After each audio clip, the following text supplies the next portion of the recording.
పద్మములతో దర్శనమిచ్చాడు. ధర్మరాజాదుల వంక చూసి మాట్లాడుతూ ఆయన ఒక మాట అంటాడు, ఏమయ్యా ఈ కృష్ణుడు ఉన్నాడే ఈయన పరాత్పరుడు, కానీ మహామాయావి, ఎవరికి అందడు, ఒక్కొక్కరికి ఒక్కొక్కలా కనపడతాడు. నారదుడే అంటాడు భాగవతంలో, కామోత్కంఠత గోపికల్ భయమునన్ కంసుండు వైరక్రియా సామగ్రిం శిశుపాల ముఖ్య నృపతుల్ సంబంధులై వృష్ణులన్ ప్రేమన్ మీరలు భక్తి మేము ఇది చక్రింగంటి మెట్లైనను ధామధ్యాన గరిష్ఠులైన హరిచందన్ వచ్చు ధాత్రీశ్వర అంటాడు. ఎవరు ఏ భావనతో పట్టుకున్న వాళ్ళందరూ ఆయన ఎందే కలిసిపోయారు. ఈయననే బ్రాహ్మణులు నమ్మారు, ఈయన్నే ఋషులు నమ్మారు, ఈయన్నే చాతుర్వర్ణాలు నమ్మాయి. మేమందరం ఈయనే పరమేశ్వరుడు అవతారమూర్తి అని నమ్మాం. ఓ పాండవులారా, మీరు మీ మేనత్త కొడుకు బావ సచివుడు స్నేహితుడు అన్న భావనతో పరమసఖ్యంతో ఈయనతో మెలిగారు. కానీ ఆయన తత్వంలో ఉన్న గొప్పతనం ఏమిటో తెలుసా? అది భగవత్ తత్వము ఎవరికి అందరానిది. మీరు ఆయనతోనే ఉన్నా ఆయన ఆపదలను కూడా మీకు కల్పించాడు. ఆ ఆపద కలగడం ఎందుకో ఆయనకొక్కడికే తెలియాలి, లోకంలో ఇంకెవరికీ తెలియదు. అది భగవత్తత్వం. మీరు ఆయనను ఆశ్రయించి ఉన్నారుగా.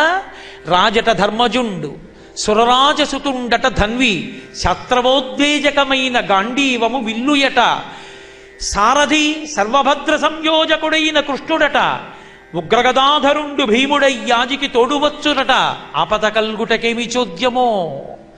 ఏమయ్యా, ఉపపాండవులు 5 చచ్చిపోయారా? రాజ్య భ్రష్టత్వం వచ్చిందా? అరణ్యవాసం చేశారా? అజ్ఞాతవాసం చేశారా? ఇన్ని కష్టాలు వచ్చాయా ఆయన్ని నమ్ముకుని ఉండగా? అలా కష్టాలు మీకు వచ్చేటట్టు చేసి మీకు ఏ అభ్యున్నతి ఇచ్చాడో ఆయనకే తెలియాలి. ఇది భక్తుడైన వాడికి ఉండవలసిన లక్షణం. ఓ కష్టం వచ్చింది అంటే ఇంకెందుకండి భగవంతుడు రోజు ప్రదక్షిణం చేస్తాను నాకు ఈ కష్టం ఇచ్చాడన్నవాడు కాడు. భగవంతుడు ఈ కష్టం ఇచ్చి ఈ కష్టాన్ని అనుభవించిన కారణం చేత నా యందు ఏ పరిణితిని కల్పించి ఆ పరిణితి చేత నేను ఏ ఉన్నతమైనటువంటి స్థానాన్ని పొందడానికి అర్హతని నాకు కల్పిస్తున్నాడోనన్న ప్రసాద బుద్ధితో అనుభవించిన వాడెవడో వాడు మహాభక్తుడు. అది భీష్మతత్వం. కాబట్టి రాజట ధర్మజుండు, రాజు ధర్మరాజా సురరాజసుతుండట ధన్వి, ఇంద్రుడి యొక్క కుమారుడు అర్జునుడా, శత్రవోద్వేజకమైన గాంధీవము విల్లుయట. దాని టంకారం వింటే చాలు కొన్ని లక్షల మంది ముక్కుల వెంట నోళ్ల వెంట రక్తం కక్కుకు చచ్చిపోతారు. అటువంటి గాంధీవం అర్జునుడికి విల్ల. సారథి సర్వభద్ర సంయోజకుడైన చక్రియట, సమస్త లోకములను కాపాడగలిగినటువంటి సుదర్శన చక్రధారి అయినటువంటి శ్రీకృష్ణ భగవానుడు వీళ్ళకి సారథి. ఉగ్రగదాధరుండు భీముడయ్యాజికి తోడువచ్చునట, ఉగ్రమైనటువంటి స్వరూపంతో గద ధరించి తిప్పుతూ వచ్చేటటువంటి భీముడు ఇప్పుడు ధర్మరాజు పక్కన ఉంటాట.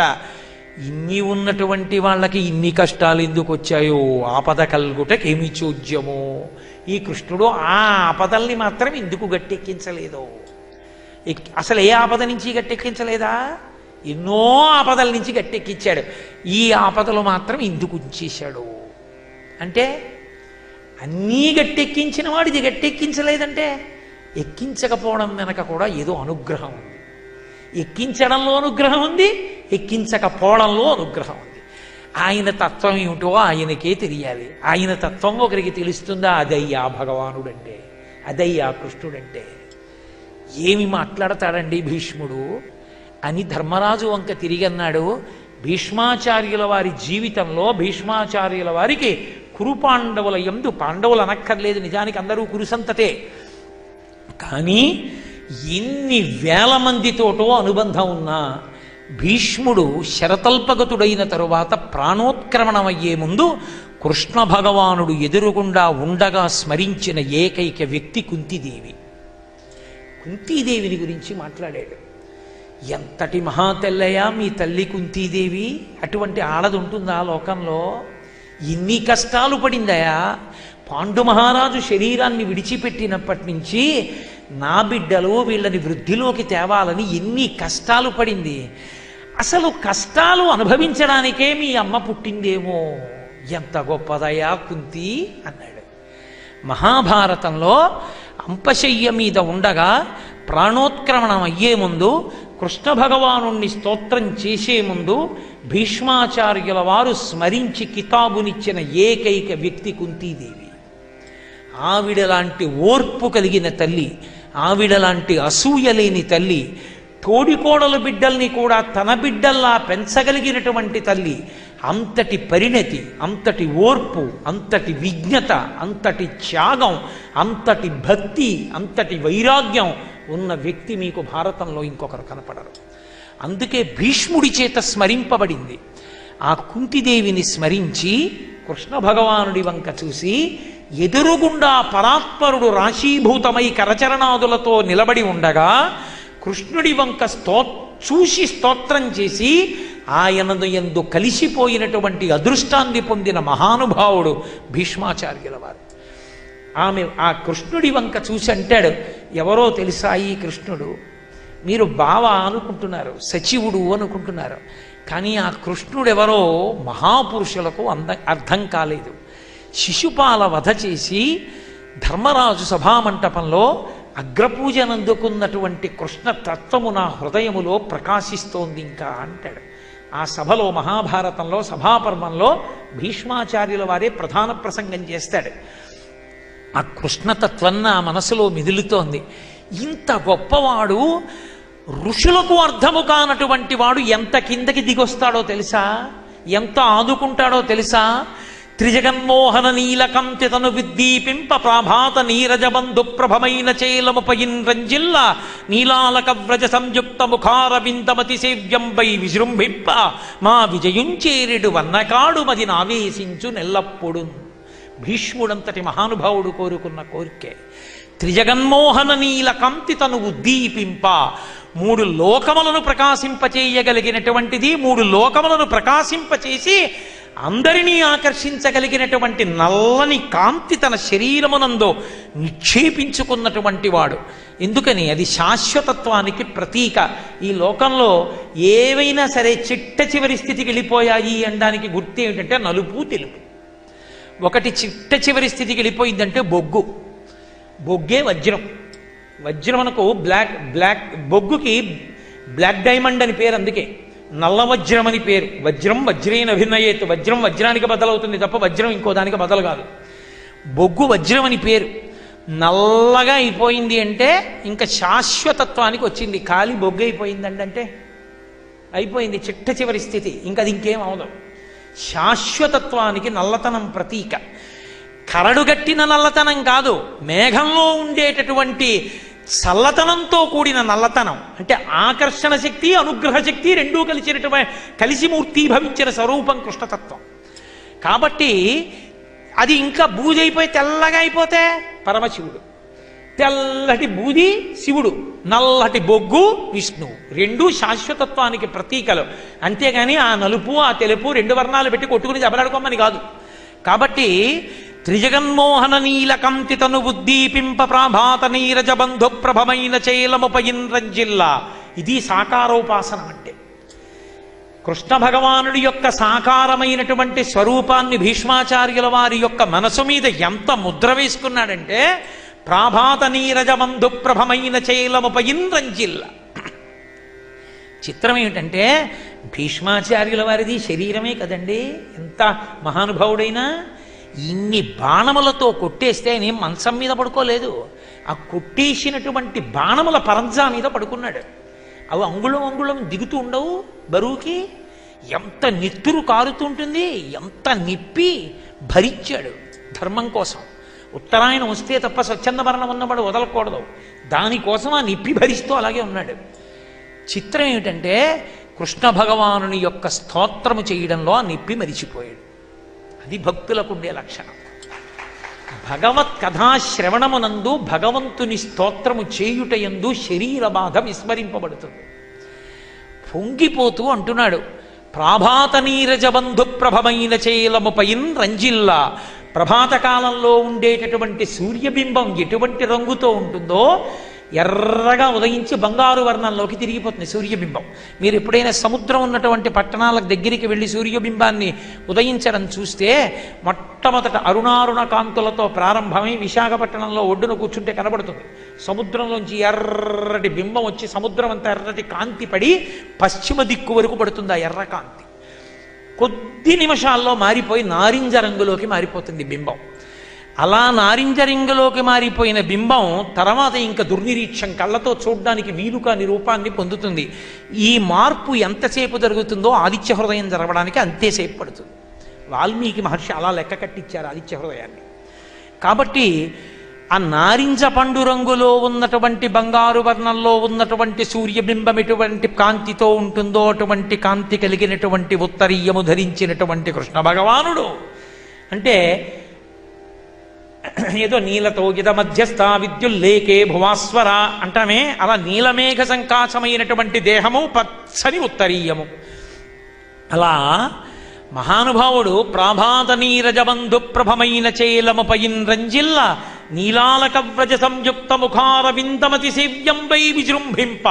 ఆ నల్లని ముంగురులు ఇలా నుదుటి నిండా పడిపోతే ఇలా కూడా అనుకోకుండా, ఎందుకని ఒక చేతిలో పగ్గాలున్నాయి, ఒక చేతిలో కొరడా ఉంది, వెనక తనని నమ్ముకున్నవాడు ఉన్నాడు. తన సోకు చూసుకుంటూ ముంగురులన్నీ సర్దుకుంటూ కూర్చుంటే రథం ఎటు వెళ్ళాలి? అందుకని ముంగురులు కూడా తోసుకోకుండా పగ్గాలు పట్టుకుని చేతిలో కొరడా పట్టుకుని రథాన్ని నడుపుతున్నటువంటి ఆ కార్యక్రమమునందు మగ్నమైపోయి అర్జునుణ్ణి రక్షిస్తున్నటువంటి ఆ కృష్ణ భగవానుని యొక్క ముఖారవిందము నా మనసులో కనపడుతోంది. యుద్ధ భూమిలో ఉన్నది. ఇలా ప్రశాంతంగా ఉన్నవాడు వాడు ఎంత దిగొచ్చినవాడు భక్తుడి కోసం, నమ్ముకున్న అర్జునుడి కోసం. ముఖారవిందమతి సేవ్యంబై విజృంభింప మా విజయుంచేరుడు వన్యకాడు మా విజయుంచేరుడు. ఇదో మా రాఘవేంద్రరావు అన్నట్టు మా విజయుంచేరుడు.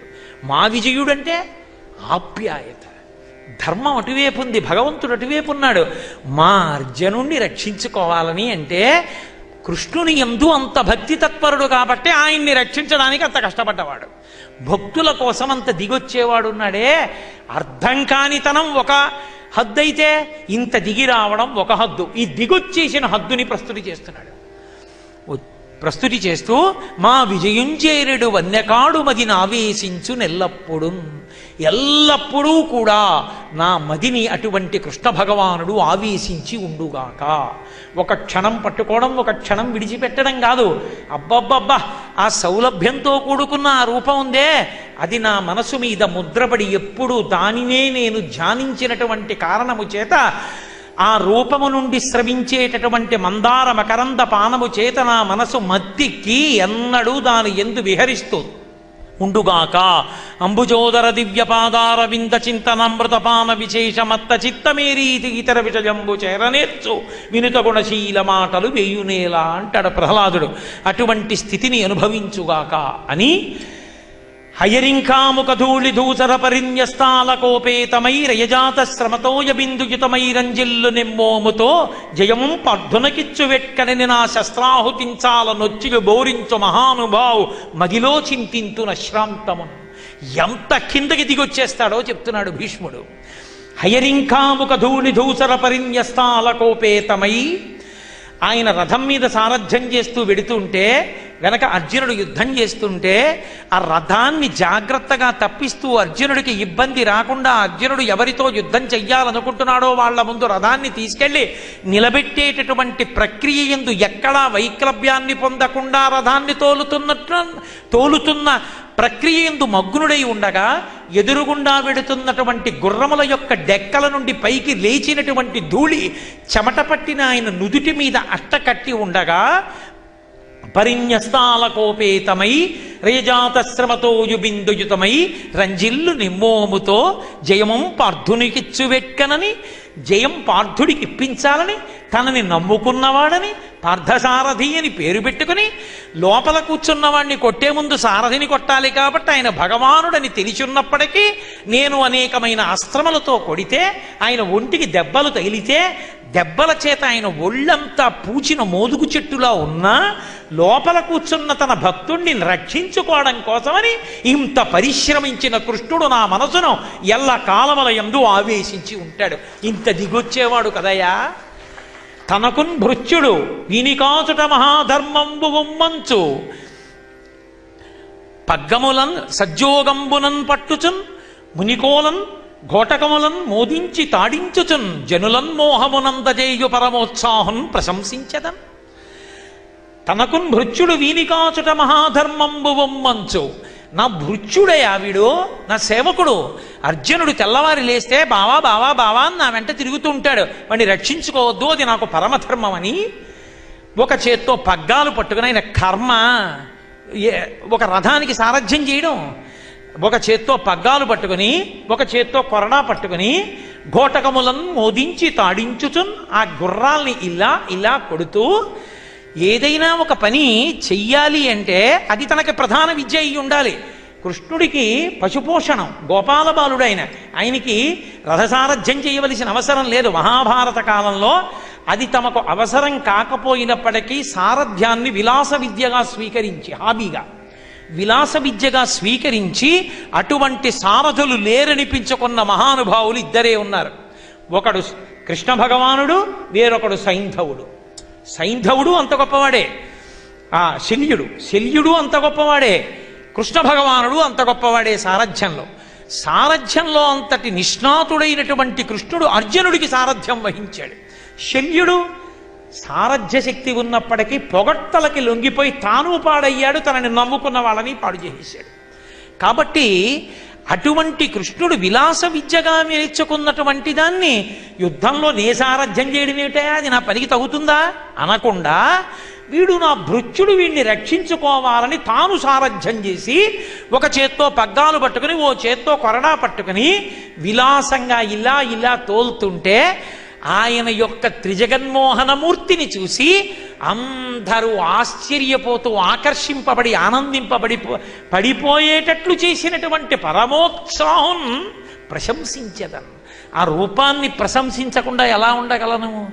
తనవారి సంపదాలక వెనకకపోనిచ్చగించు విజయుని శంకన్ ఘనయోగ విద్య బాపిన మునివంజుని పాదభక్తి మొనయును నాకు. వీళ్ళందరూ నా వాళ్ళు, వీళ్ళని నేను ఎలా చంపుతానని తీరా యుద్ధానికి వచ్చిన తరువాత కురువీరులందరినీ చూసి అబ్బెబ్బే కాదు కాదు నేను వెళ్ళిపోతానని చెప్పి లుప్త పిండోదక క్రియాహ, వీళ్ళకి పిండం పెట్టేవాడు ఉండడని అక్కర్లేని వేదాంతం జ్ఞాపకం తెచ్చుకొని ఏదో ధర్మాన్ని విడిచిపెట్టి ఏదో భ్రాంతి బుద్ధితో కూడుకున్నవాడై యుద్ధభూమి నుంచి వెళ్ళిపోవడానికి సిద్ధపడినటువంటి అర్జునుడికి యుద్ధభూమిలో భగవద్గీత బోధ చేసి దాని వలన నష్టో మోహ స్మృతిర్లబ్ధ అనిపించి మోహాన్ని పాడు చేసి మళ్ళీ స్మృతి కలిగేటట్టు చేసి యుద్ధభూమిలోకి తీసుకొచ్చి యుద్ధం చేయించి ప్రస్థానత్రయంలో ఒకటైన భగవద్గీతని అందించినటువంటి మునిశ్రేష్ఠుల చేత నమస్కరింపబడినటువంటి పాదద్వందము కలిగినటువంటి కృష్ణ భగవానుని యొక్క భక్తి నాకు నిరంతరము కలుగుగాక. ఇది భీష్మాచార్యుల వారు కోరుకుని ఒక సూర్యుండు సమస్త జీవులకు తానొక్కొక్కడైతో చపోలిక ఏ దేవుడు సర్వకాలము మహాలీలం నిజోత్పన్న కదంబముల హృత్ సరోరుహములం నానా విధానోరూపకుడైతో చువట్టి హరినే ప్రార్థింతు నశ్రాంతమున్. ఒక సూర్యుండు సమస్త జీవులకు, ఒక సూర్యుడు ఒక్కడే, కానీ ఆ ఒక్కడైనటువంటి సూర్యుడు ఇంతమందికి నాకో సూర్యుడిగా వాడికో సూర్యుడిగా వాడికో సూర్యుడిగా వాడికో సూర్యుడిగా కనబడుతున్నట్టు ఇన్ని ప్రాణులను నిర్మించి సృజించినటువంటి పరమాత్మ మళ్ళీ ప్రతి ప్రాణి యొక్క హృదయ కుహరమునందు తాను ప్రవేశించి ఉన్నాడు. అంతమంది సూర్యులుగా కనబడినట్టు ఇంతమంది ప్రాణుల యొక్క హృదయ కుహరములలో చేరినటువంటి ఆ కృష్ణ భగవానుడి యొక్క పాదార విందములకు నేను నిరంతరము నమస్కరించుతున్నాను అని చెప్పి అసలు కృష్ణ తత్వమునందు కృష్ణుడు క్రిందికి ఎంత దిగి వచ్చేస్తాడో చెప్తాడు భీష్ముడు. చెప్తూ మహానుభావుడు అంటాడు, ఆయన ఆ ఎదురుగుండా ఉన్నటువంటి భీష్మాచార్యుల వారితో యుద్ధం చేస్తున్నాడు. ఆ యుద్ధం చేస్తుంటే భీష్ముడు వేసినటువంటి బాణ పరంపరలకి అర్జునుడు తిరిగి సమాధానంగా బాణాలు వేయలేకపోతున్నాడు. అన్ని బాణాలు కుప్పించేస్తున్నాడు భీష్ముడు. చూశాడు వెనక్కి తిరిగి, అర్జునుడు వేయలేకపోతున్నాడు, వచ్చి బాణాలు పడిపోతున్నాయి. తనని నమ్ముకున్నవాడు వెనక కూర్చొని ఉన్నాడు, ఏం చెయ్యాలి ఆలోచించాడు. వెంటనే ఒకానొకప్పుడు మహాభారత యుద్ధం ప్రారంభం అవుతుండగా కృష్ణ భగవానుడు ప్రతిజ్ఞ చేశాడు, నేను ఆయుధం పట్టుకోను, ఒక్క సారథ్యమే చేస్తానన్నాడు. భీష్మాచార్యుల వారి దగ్గరికి వెళ్ళి చెప్పారు. ఆయన అటు సర్వసైన్యాధిపతి దుర్యోధనాదుల వైపు, అయ్యా అటువైపు కృష్ణ భగవానుడు ప్రతిజ్ఞ చేశాడు ఆయుధం పట్టుకోట, ఒక్క సారథ్యం చేస్తాట. భీష్మాచార్యుల వారు అన్నారు, నేను ప్రతిజ్ఞ చేస్తున్నాను, కృష్ణ భగవానుడి చేత ఆయుధం పట్టిస్తానన్నాడు. కృష్ణుడు భగవానుడని భీష్ముడికి తెలియదా? తెలుసు. తెలుసున్న భీష్ముడు ఎలా ప్రతిజ్ఞ చేశాడు? అంటే తనని నమ్ముకున్న వారి కోసం ఎంత కిందికి దిగొచ్చేస్తాడో లోకానికి నిరూపించి చూపించి తాను తరించిపోవాలనుకున్నాడు భీష్ముడు. ఇప్పుడు ఆయుధం పట్టిస్తానన్నాడు భీష్ముడు, పట్టనన్నాడు కృష్ణుడు. యుద్ధం ప్రారంభమైంది. కృష్ణుడు సారథి, అర్జునుడు రథి వెనకనున్నాడు. విపరీతంగా బాణాలు గుప్పించేశాడు భీష్మాచార్యుల వారు. వెళ్ళి పడిపోతున్నాయి మీద, నిగ్రహించలేకపోయాడు అర్జునుడు. వెనక్కి తిరిగి చూశాడు, అటు నుంచి వస్తున్నవే ఇటు నుంచి వెడుతున్నవి లేవు ఎక్కువ. చూశాడు, ఒళ్ళంతా గాయాలతో ఉన్నాడు. అరే రే, రక్షించాలని పార్థసారథి అని పేరు పెట్టుకొని నేను సారథ్యం చేస్తుండగా నన్ను నమ్ముకున్నవాడి నీ దెబ్బలు తినడమా? తనని తాను మరిచిపోయాడు, తను చేసిన ప్రతిజ్ఞ మరిచిపోయాడు, ఆయుధం పట్టనన్న విషయము మరిచిపోయాడు. కుప్పించి ఎగసిన కుండలం బులకాంతి గగన భాగం బెల్ల కప్పి కొనగా ఉరికిన నోర్వక నుదరంబులోనున్న జగముల వ్రేగున జగతి కదుల చక్రంబు చేబట్టి చనుదించురయమున పైనున్న పచ్చని పటముజార నమ్మితి నాలా ఉనగుబాటు చేయకు మన్నింపుమని క్రీడి మరల దిగువ కరికి లంఘించు సింహంబు కరణి మెరసి నేడు భీష్ముని చంపుదు నిన్ను కాతు విడుము మర్జున యటంచు మధ్య శిఖవృష్టి తెరలి చనుదించు దేవుండు దిక్కునాకు అని ఇప్పుడు అంపశయ్య మీద పడుకుని చెప్తున్నాడు. ఆ రోజున నేను బాణ పరంపరలతో కొట్టేస్తుంటే అర్జునుణ్ణి తను చేసిన ప్రతిజ్ఞ కూడా మర్చిపోయి అర్జునుణ్ణి రక్షించుకోవడం కోసమని పగ్గాలు విసిరవతల బారేసి చేతిలో ఉన్న కొరడా విసిరేసి రథం ఆపేసి రెండు పక్కలా ఉన్న కర్రలు పట్టుకొని ఒక్క దూకు కిందకి దూకేశాడు కృష్ణుడు. ఆ దూకేస్తే కుప్పించి ఎగసిన, అది కూడా మామూలుగా ఏదో రథం దిగడం వేరు, ఒక్కసారి రథంలోంచి రెండు కాళ్లతో ఒక్కసారి దూకాడు. దూకితే ఆయన రెండు కుండలములు ఇలా ఊగాయి. ఆ కుండలములు ఊగితే ఆకాశమంతా వాటి కాంతితో కప్పాయి. కుప్పించి ఎగసిన కుండలం బులకాంతి గగన భాగం బెల్ల కప్పి కొనగా ఉరికిన నోర్వక నుదరంబులో నున్న జగముల వ్రేగున జగతి కదుల. ఒక్క భవన భాండమా ఇన్నున్నాయో ఆయన బొజ్జలో. ఒక్కసారి దూకేటప్పటికి కడుపులో ఉన్నటువంటి బ్రహ్మాండములన్నీ కదిలిపోయేటట్టుగా దూకి చక్రంబు చేబట్టి చనుదించురయమున పైనున్న పచ్చని పటముజార. నిలబడినవాడు అక్కడి నుంచి చక్రం వేసేయలేడేంటి అంటే అంత కోపం, తనని నమ్ముకున్నవాడిని కొట్టాడని. కిందకి దూకేసి ఇలా అని చేత్తో సుదర్శన చక్రం పట్టుకుని పరిగెత్తుకుంటూ భీష్మాచార్యుల వారి మీదకి వచ్చేసి, అంటే చక్రం పరిగెత్తదా అంటే చక్రం వెళ్ళేటంతసేపు కూడా ఓర్చలేకపోయాడు. చంపేస్తాను భీష్మ, ఏమనుకుంటున్నావో అని పరిగెత్తుకుంటూ వచ్చేస్తుంటే పైన కప్పుకున్న బంగారు రంగు ఉత్తరీయం జారి నేల మీద పడిపోతే అప్పటిదాకా యుద్ధం చేస్తున్న అర్జునుడు తెల్లబోయి, అర్జునుడికి చేత కాకపోతే కృష్ణుడు ఆయుధం పట్టుకుని భీష్ముడిని చంపాడని చెప్పుకుంటుంది. ఇంతకన్నా అన్యాయం ఇంకోటి ఉంటుందా బావా, నా కీర్తి ఏమైపోతుందని అర్జునుడు కూడా దూకేసి అంత ఆవేశంలో ఉన్న కృష్ణుణ్ణి ఆపలేక నమ్మితినాలా ఉనగుబాటు చేయకు మన్నింపుమని క్రీడి మరల దిగువ. బావా రేపు పొద్దున్న లోకం నేను బాణాలు వేయలేకపోతే నువ్వు చంపేశావు అంటుంది బావా, నాకు అపకీర్తి బావా, ఆయుధం పట్టక బావా, చక్రం వదిలే బావా, వెనక్కి వచ్చే బావా, సారథ్యం చేయి బావా అని అర్జునుడు బతిమాలుతుంటే చక్రంబు చేబట్టి చనుదించురయమున పైనున్న పచ్చని పటముజార నమ్మితి నాలా ఉనగుబాటు చేయకు మన్నింపుమని క్రీడి మరల దిగువ కరికి లంఘించు సింహంబు కరణి మెరసి నేడు భీష్ముని చంపుదు నిన్ను కాతు. ఏమిటనుకుంటున్నాడు రా, రథంలో కూర్చుని నీ మీద ఇన్ని బాణాలు వేస్తాడా, చంపేవతల బారేస్తాను. ఈ భీష్ముడిని ఏమనుకుంటున్నాడు, స్వచ్ఛంద మరణం అడ్డొస్తుందో ఏమడ్డొస్తుందో చూస్తాను, చంపేస్తాను ఇవ్వాలని చక్రం పట్టుకుని ఏనుగు యొక్క కుంభస్థలం మీదకి దూకేటటువంటి సింహం ఎలా దూకుతుందో అలా నా మీదకి వచ్చేస్తుంటే అర్జునుడు బతిమాలుతుంటే ఆ రోజున అర్జునుడి కోసమని మళ్ళీ వెనక్కి తిరిగి వెళ్ళిపోయి తన ప్రతిజ్ఞ కూడా మర్చిపోయి అర్జునుడిని రక్షించడానికి దూకేసి నా మీదకొచ్చేసినటువంటి కృష్ణుడు యొక్క భక్త పరాధీనత ఎలా మరిచిపోతాను. కరికి లంఘించు సింహంబు కరణి మెరసి నేడు భీష్ముని చంపుదు నిన్ను కాతు విడువు మర్జున యటంచు మధ్య శిఖవృష్టి తెరలి చనుదించు దేవుండు దిక్కు నాకు.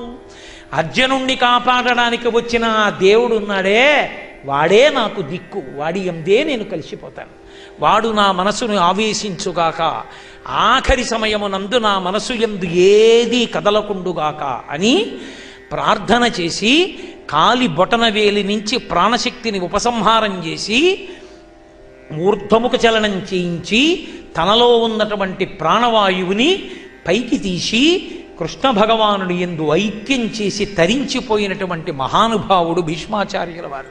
ఇవాళ భీష్మేకాదశి అని ప్రత్యేకంగా ఈ భీష్మ స్తుతిని నా ప్రసంగంలోకి తీసుకొచ్చాను. ఒక్క మాట చెప్పి పూర్తి చేసేస్తాను. ఇందాక అన్నాను కదూ, భీష్ముడంతటి వాడు కుంతీదేవిని స్తుతించాడని. ఇన్ని కష్టాలు పడిందో నా తల్లి భారతంలో, ఆవిడ పడిన కష్టాలు ఎవరూ పడరు. ఎన్ని రకాల కష్టాలుంటాయో అన్ని రకాల కష్టాలు పడింది ఆవిడ. ఇన్ని కష్టాలు పడింది. మొట్టమొదట ఒక మహారాజుకి జన్మించింది. ఓర్పు కలిగిన పిల్ల కుంతిభోజుడు పెంచుకున్నాడు. కుంతి అని నామకరణం పొందింది. దుర్వాసో మహర్షి వచ్చారు. తీరా దుర్వాసో మహర్షి వస్తే క్రోధం కలిగినటువంటి వాడు ఎవరు సేవ చేస్తే ఎవరిని శపిస్తాడో అని ఈ చిన్నపిల్లని సేవకు పంపారు. అహర్నిశలు సేవ చేసింది. ఆఖరణ ప్రీతి పొందినటువంటి దుర్వాసో మహర్షి, నువ్వు ఎవరిని కోరుకుంటే దేవత వచ్చి సంతానం ఇస్తాడన్నారు. తెలియక చిన్నపిల్ల సూర్యభగవాను ఉపాసన చేసింది. సహజ కవచకుండలములతో పిల్లవాడు పుట్టాడు. కన్యని పిల్లవాడిని ఎలా పెంచుతానని మందసంలో పెట్టి నదిలో విడిచిపెట్టేసింది. నా కొడుకని చెప్పుకోలేకపోయింది. పాండురాజుకు భార్య అయింది. పోనీ సంతోషం మిగిలిందా? సవతి మాద్రిని తీసుకొచ్చాడు. సరే అని సరిపెట్టుకుంది. పాండురాజు తపస్సుకెళ్ళాడు. వెళ్ళి ఏదో ఒక మృగాన్ని వేటాడాడు. భార్యాసంగమం చేత మరణిస్తామన్నారు. మాద్రిని కామంతో కలవబోయాడు. ఆయన మరణించాడు. మరణించడానికి ముందు పుత్ర సంతానం లేకపోతే ప్రమాదమని కుంతీదేవిని, నీకు వరాలున్నాయి కదా, దేవతల్ని ఉపాసన చేయమంటే ఆవిడ ధర్మరాజుని, భీముణ్ణి, అర్జునుణ్ణి కంది. పోన్లే ఇద్దరు భార్యల్లో సంతానం ఉన్నదాన్ని నేనే అని పోని తృప్తి పడదామంటే ఆ మంత్రం మాద్రికి చెప్పమన్నాడు. మాద్రికి మంత్రం చెప్పింది ఆవిడ నకుల సహదేవుల్ని కంది. పాండురాజు మాద్రిని చూడడం వల్ల చనిపోయాడు. మాద్రి, నేను ఈ పిల్లల్ని పెంచలేను, నేను సాగమనం చేస్తాను, నువ్వు పెంచండి. కష్టపడి పిల్లల్ని పెంచి పెద్ద చేసింది. ఎక్కడో లాక్షాగృహంలో పెట్టి కాల్చేశారు. కష్టపడి తీసుకొచ్చి భిక్షాటన చేయించి బకాసుర మధ అయిపోయిన తరువాత ద్రౌపదీదేవి వివాహం ఆడి పాండవులు మళ్ళీ రాజ్యాన్ని పొందారని సంతోషించింది. వెళ్ళి జ్యూత క్రీడయందు ఆ రాజ్యాన్నంతటినీ పోగొట్టుకుని మళ్ళీ పునర్జ్యూతంలో అజ్ఞాతవాస అరణ్యవాసాలు చేయడానికి పాండవులు ద్రౌపదీదేవితో వెళ్ళిపోతే, దుర్యోధనుడు ఇంట్లో ఉంటే అతను అనేటటువంటి మాటలు భరించలేనని విదురుడి ఇంటిలో ఉండిపోయింది. పాండవులు తిరిగి వచ్చారు. తిరిగి వచ్చిన తరువాత రాజ్యానికి పట్టాభిషేకం అవుతుందనుకుంటే మహాభారత యుద్ధం ముందు జరగాలి. మహాభారత యుద్ధంలో కర్ణుడు చెలరేగితే పాండవులు తట్టుకోలేరని అర్ధరాత్రి శిబిరానికి వెళ్ళి, నేను నీ తల్లిని, పాండవుల్ని చంపద్దని అడిగింది. అమ్మాయి, ఇన్నాళ్లకి కొడుకు గుర్తొచ్చాడా? అర్జునుణ్ణి తప్ప మిగిలిన నలుగురిని వదిలేస్తానన్నాడు. అన్నాడు కాబట్టి చేతికి చిక్కినా వదిలేశాడు. వదిలేసిన కారణానికి అర్జునుడి చేతిలో చనిపోయాడు. తీరా చనిపోయాడు. ధర్మరాజుకు పట్టాభిషేకం అయింది. ఒక పక్క ధృతరాష్ట్రుడు కూర్చున్నాడు, ఒక పక్క ధర్మరాజు కూర్చున్నాడు. ఒక్కొక్క పేరు చదువుతున్నారు. నావాడు నావాడని దుర్యోధనుడు నువ్వులు నీళ్లు విడిచిపెట్టాడు. నావాడు నావాడని ధర్మరాజు విడిచిపెడుతున్నాడు. కర్ణుడి పేరు చదివారు. నావాడు కాడన్నాడు ధృతరాష్ట్రుడు, నావాడు కాడన్నాడు ధర్మరాజు. అయ్యో, నా కొడుకు చిట్ట చివరికి తమ్ముళ్ల కోసం మరణించి నువ్వులకి నీళ్లకి నోచుకోలేదని నీ అన్నరా అని చెప్పింది. ఎంత పని చేశావమ్మా, అన్నయ్యని చంపేశాం, ఆడదాని నోట నువ్వు గింజ నాలినంతసేపు నిజము దాగకుండుగా కానీ ధర్మరాజు శపించాడు. తన బిడ్డలు చచ్చిపోయారు, పాండుపుత్రులు బతికారన్న కోపంతో కుంతీదేవి కళ్ళకి కట్టుకున్న కట్టు కొద్దిగా కిందకి జారింది. తీవ్రమైన చూపులు చూసింది. అవి కాళ్ల మీద పడినందుకు ధర్మరాజు కాళ్ళు కాలిపోయాయి. మళ్ళీ ఎప్పుడు తన కొడుకులు చనిపోయారు, పాండుపుత్రులు బతికున్నారని గుర్తొచ్చి ఏ శాపం ఇస్తుందోనని మళ్ళీ ధృతరాష్ట్రుడికి, గాంధారికి సేవ చేయడానికి అరణ్యవాసానికి వెళ్ళిపోయింది. చివరికి కార్చిచ్చులో ప్రాణం విడిచిపెట్టింది. ఇన్ని కష్టాలు పడింది కుంతీదేవి. నేనేదో విహంగ వీక్షణంగా చెప్పాను. అటువంటి కుంతి కృష్ణ భగవాను చూసి ప్రార్థన చేస్తుంది. అందులో 2 పద్యాలు మాత్రమే చెప్తాను. అందులో అంటుంది, శ్రీకృష్ణ యదుభూషణ నరసఖ శృంగార రత్నాకర లోకద్రోహి నరేంద్ర వంశదహన లోకేశ్వర దేవతానీక బ్రాహ్మణ గోహరణ నిర్వాణ సంధాయక నీకు మృక్కెద త్రుంపవే భవలతల్లి చానుకంపానిధి అంది. కృష్ణ భగవానుణ్ణి పిలుస్తూ, మహానుభావ ఒక రోజున ఉలూకల బంధనంలో అమ్మ నిన్ను రోటికి కట్టేస్తే దొంగ ఏడుపు ఏడుస్తూ కృష్ణ కళ్ళు నిలుముకుంటూ ఏడిచావుట. నీ ఆ రూపం తలుచుకుంటే నాకు ఆశ్చర్యంగా ఉంటుంది. అందరి భవబంధములను కోయగలిగినటువంటి వాడివి అమ్మ నడువుకి కట్టిన కట్టు విడిపించుకోలేని వాడిలా ఆ రోజు నటించి ఏడిచావా? కృష్ణ నువ్వు పూర్ణ పురుషుడు అంటారు, అవతారం అంటారు, పరిపూర్ణావతారం అంటారు, అర్థం కావంటారు, భగవానుడు అంటారు. నువ్వు గోగణముల యొక్క, బ్రాహ్మణుల యొక్క, సత్పురుషుల యొక్క ఆర్తి తీర్చడానికి ఈ లోకమునందు అవతరించినటువంటి వాడివి. అటువంటి కృష్ణ నాకు ఈ భవ లతలను కోసి ఇంకా నాకు ఈ సంసార వ్యామోహం పోయేటట్టు చేయవయ్యా అంది. ఎంత గొప్ప ప్రార్థన చేసిందో! ఎన్నాళ్ళు ఈ సంసారం, పిల్లలు, ఈ వ్యామోహం. యాదవులందు పాండు సుతులందు నాకు మోహ విచ్ఛేదము చెయ్యుమయ్యా. ఘనసింధువు చేరిడి గంగభంగి నీపాద సరోజ చింతనముపై అనిశము మదీయ బుద్ధియ చాదర వృత్తితో గదియగనట్లు చెయ్యగదయ్య ఈశ్వరా. ఎంత గొప్ప వరం అడిగిందో కృష్ణ. ఇంకా చాలయ్యా. యాదవులందు పాండు సుతులందు నాకు మోహ విచ్ఛేదము చెయ్యుమయ్య నధీశ్వర. ఓ ఈశ్వర, ఇక యాదవులు, నువ్వు నా మేనల్లుడు, యాదవులు బంధుత్వాలు నాకొద్దు. పాండుసుతులు కూడా నా కొడుకులు, ఈ పిచ్చి నాకు వద్దయ్యా కృష్ణ. ఈ పిచ్చి పెట్టుకుని ఎన్నాళ్ళయ్యా ఈ సంతానం, వీళ్ళ యోగక్షేమాలు, ఇక నేనెప్పుడు భగవంతుణ్ణి పట్టుకోను గట్టిగా. వద్దు, నాకు ఈ భవలతలు కోసేసి ఘనసింధువు చేరిడి గంగభంగి నీపాద సరోజ చింతనముపై అనిశము మదీయ బుద్ధి అచ్చాదర వృత్తితో గదియగనట్లు చేయగదయ్య ఈశ్వర. ఎక్కడో పుడుతుంది గంగానది హిమాలయ పర్వతాల్లో. ఎవరు దారి చూపించారు? సముద్రానికి. అది వెళ్ళిపోతున్నప్పుడు ఒక ముళ్ళ చెట్టు వీపు గీరుతుంది వంగి. ఆగిపోయిందా బాధపడి? ఒక మహాత్ముడు స్నానం చేశాడు, ఆగిపోయిందా?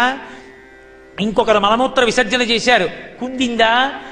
దేనికి కూడా స్తోత్రానికి, అవమానానికి లొంగకుండా నడిచి ప్రవహించి వెళ్ళి చిట్ట చివరికి సముద్రమునందు చేరిపోయినటువంటి గంగభంగి నా బుద్ధి ఎప్పుడు నీ గురించే ఆలోచించి చిట్ట చివరికి నీయందే నేను చేరిపోయేటటువంటి అనుగ్రహాన్ని కృష్ణ నాకు కల్పించవయ్యా అని అడిగింది. అంతటి వైరాగ్యాన్ని పొందింది మహాతల్లి.